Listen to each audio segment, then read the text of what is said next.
नमस्कार बंधुओं। इस वक्त हम बुंदेलखंड के सबसे रमणीक स्थल ओरछा, जो बुंदेलखंड की सांस्कृतिक और आध्यात्मिक राजधानी होने के साथ साथ राजनीतिक राजधानी भी रही है। 400 वर्ष पूर्व यहाँ बुंदेलों का शासन रहा और यहाँ के राजाओं ने भगवान राम राजा सरकार को अपनी राजधानी, अपना राजपाट समर्पित कर दिया था। जब से रामलला भगवान की यहाँ स्थापना हुई थी, उस वक्त से ही यहाँ भगवान श्री रामलला की ही सरकार चलती थी और यहाँ के जो राजा रजवाड़े थे, उन्होंने अपनी राजधानी को ओरछा से टीकमगढ़ स्थानांतरित कर लिया गया था। आज जो है एक कॉलर ट्यून भी बजती है, जो राम को लाए हैं हम उनको लाएंगे। तो दरअसल में जो राम को लाए थे वो ओरछा रियासत के राज परिवार ही लाया था। यहाँ की धर्मपरायण रानी कुंवर गणेश थी, वह जल मार्ग से भगवान राजा सरकार के विग्रह को जल मार्ग से ले आई थी, जिनके बारे में कहा जाता है कि वो पुक्खन ले आई थी। पुख नक्षत्र में ही वो जल मार्ग से सरयू से यमुना बेतवा होते हुए यहाँ ओरछा लाई थी और ओरछा में उन्होंने भगवान रामलला को अपने रनवास के रसोई घर में प्रतिष्ठित किया था और एक चतुर्भुज भगवान का मंदिर बनवाया था। वो बहुत विशाल और दिव्य है और भव्य है, जो भूल भुलैया जैसा लगता था, लेकिन वो वहाँ राम राजा सरकार नहीं गए थे।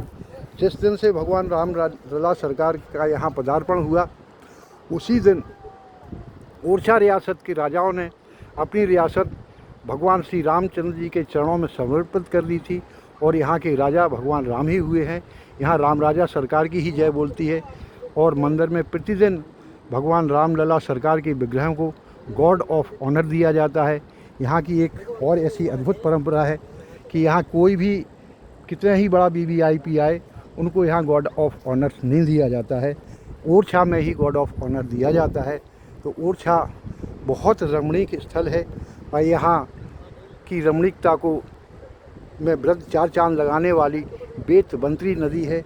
यह वैदिक काल की नदी है और बड़ी पवित्र नदी मानी गई है। यहाँ रमणीकता है, जंगल हैं, सघन वृक्ष लगे हैं, पहाड़ भी हैं और बेतवा का कलकल निनाद है। यहाँ बैठ के अगर कोई बैठ जाए तो उसको समय का पता नहीं पड़ता है कि दोपहर में आया व्यक्ति और जब शाम को हो जाए तब भी उसकी तंद्रा भंग नहीं होती है। वो इतना खो जाता है यहाँ के सौंदर्य में। तो ऐसे स्थान पर हम यहाँ आए हैं। पीछे जो आपको जो एक रिसोर्ट दिख रहा है जी, बुंदेलखंड ओरछा रिसोर्ट के नाम से है।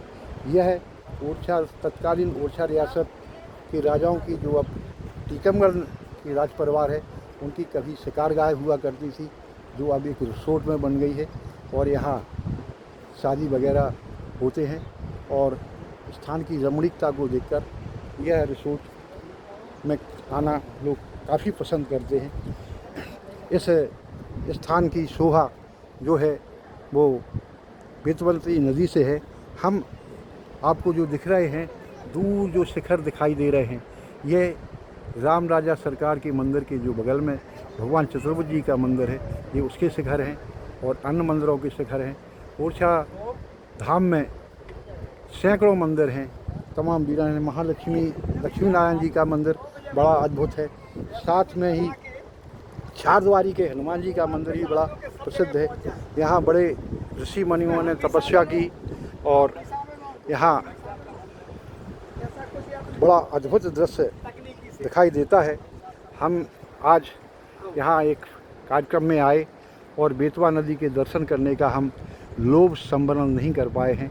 आज बेतवा नदी के किनारे खड़े होकर मैं बेतवा नदी के जो दर्शन कर रहा हूँ, निहार रहा हूँ, तो ऐसा लगता है कि मैं बेतवा नदी से साक्षात्कार कर रहा हूँ। दरअसल ये बेतवा नदी एक नदी नहीं है, ये बुंदेलखंड वासियों की जीवन रेखा और भाग्य रेखा भी है। यहाँ बुंदेलखंड की संस्कृति समृद्ध हुई है इस नदी के तट पर।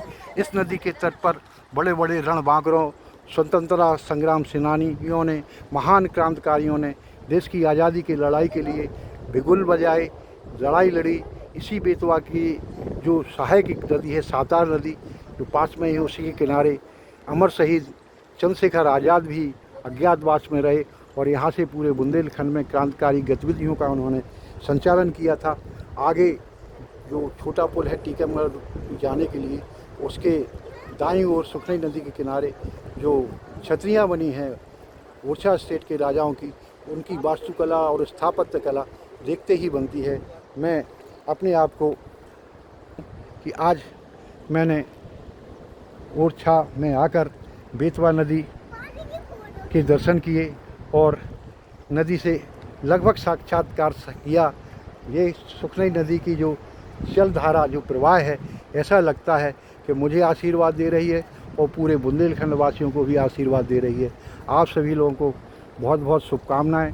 साथ ही एक मैं निवेदन करना चाहता हूं कि बुंदेलखंड सांस्कृतिक, आध्यात्मिक और पुरातत्व दृष्टि के से पूरे देश में बहुत समृद्ध और सबसे महान है।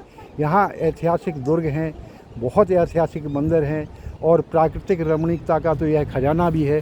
चाहे झांसी जिला हो, चाहे छतरपुर हो, चाहे ओरछा हो, चाहे पन्ना हो, जगह जगह बुंदेलखंड, मध्य प्रदेश और उत्तर प्रदेश के बुंदेलखंड का जो भूभाग है, यह बुंदेलखंड का, पूरे बुंदेलखंड का हिस्सा पूरे देश का सबसे समृद्धशाली और गौरवशाली हिस्सा है।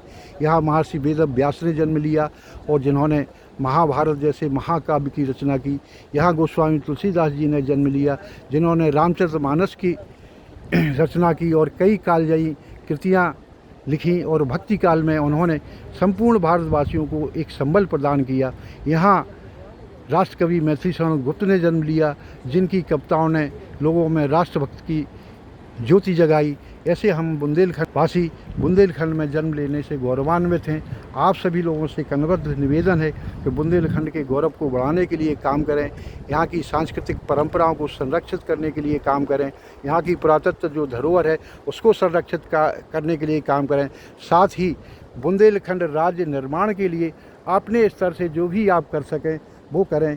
मेरा मानना है कि जिस दिन बुंदेलखंड राज्य बन जाएगा, उसके 1 दशक के अंदर बुंदेलखंड पूरे देश में सबसे समृद्ध राज्य बनेगा और यह राज्य लाखों लोगों को रोजगार देगा और करोड़ों लोगों को संपन्नता प्रदान करेगा। इन्हीं शब्दों के साथ जय बुंदेलखंड, जय बेतवा, जय हिंद। धन्यवाद। आप सभी लोगों को बहुत बहुत धन्यवाद। जय राम राजा सरकार की जय है।